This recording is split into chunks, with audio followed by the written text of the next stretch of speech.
Booyah! So, you might remember from a while back, guys, I won a raffle at the Coventry store on good old Tank Holiday Monday a while back, and I won the store's Stormlord.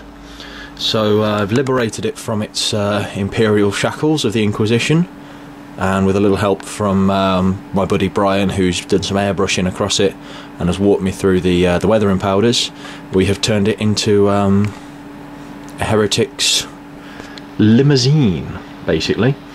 So we've done things like muddy up and Dremel through the eagles, put some chaos iconography on it,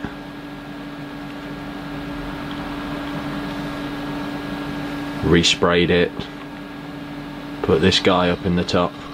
It's one of the Forge World Chaos tank crew, and he's a crazy little mofo with his pistols there, and I really do quite like him. He's cool. I shall call him Jim because I can. When I got this from the store, this was already left as loose. It's suspended on a spray can top at the moment, just so it's easier for me to rotate around. The burners on the side, the flamers on the side had seen a little bit of use, so I've had to glue those static now. Took a Dremel to the side there, put a big old hole in and put a little rusty patchwork job across. This thing's been pulled out of storage on Vrax and just whacked back in to be used. These were originally just on dowels into the gap. I've magnetised them now so I can keep them in place. There's another view of Jim. He's cool. I just love the Forge World Renegade models. Again, Dremeled some damage into the side there where it's had a wang off a rocket or something. Scarred the Aquila and the little one. Woo! Out of focus. And the little one up there. Repaired the stub gun on the top. Drilled a hole through the leaking oil tanks.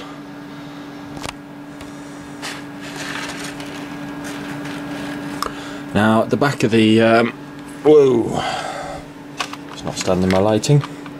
Back of the section there, we've put some of the weathering powders in to tread the dirt into the tread there and wash to darken a couple of the areas.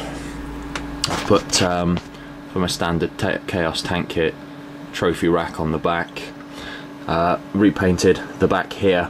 Now I'm of two minds about what to do with this bit here, because obviously it's Mechanicus, and yes, there is a Dark Mechanicus, but would the Renegades of Vrax really have had access to the rights of the Dark Mechanicus? So I'm very tempted to get some zombie parts and just like hang a body off of this rack down so it covers that little Mechanicus shrine there, which I think would be quite gruesome, quite brutal, and completely awesome. More defiled eagles, bit of mud across the rungs of the ladder there, and where we've focus gone, where we've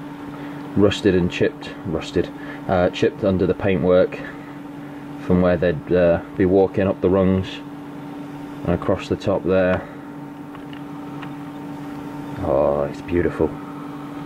So yeah, also this is I'd say it's my first super heavy. I mean, I've painted that Tyranid Titan, but truth be told, since I've got back into Warhammer, this is the first tank that I've done.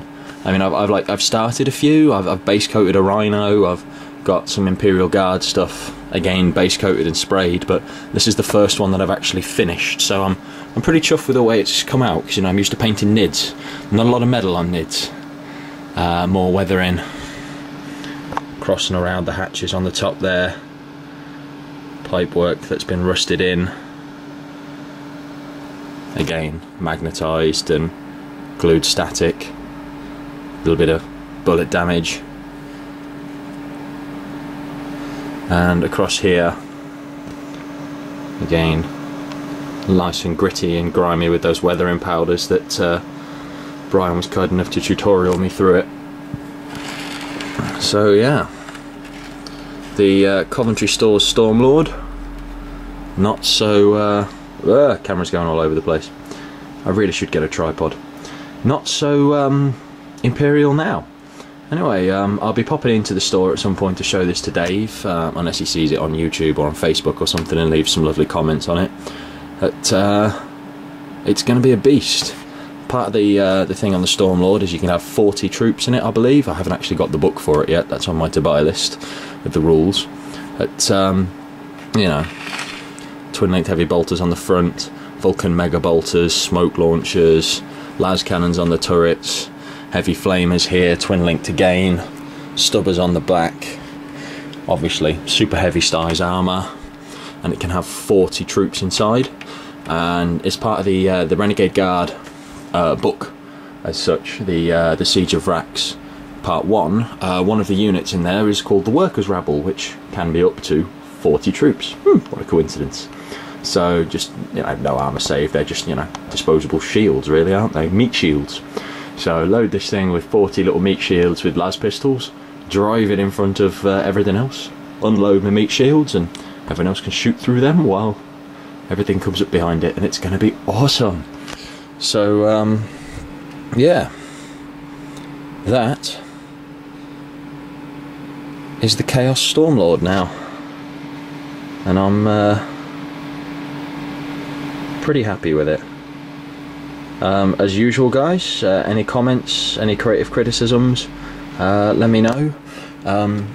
Yes, I do know that Jim is holding a rather active plasma pistol next to his head, and there's not a lot of source lighting going on there. That is because I really don't know source lighting very well, and I'm a little nervous about trying new things, especially on a model as beautiful as this. Brian will tell you I'm a whiny little, well, he'll probably put an interesting word on the end sometimes, but no, I'm really chuffed with this. So thanks again to Bri for all his help. Thanks to all you guys for watching, and by all means, comment, subscribe. Let me know what you like, let me know what you don't like, and yeah, I'll see you at your next bunch of videos. Catch you later, YouTube. Have a good night. Bye.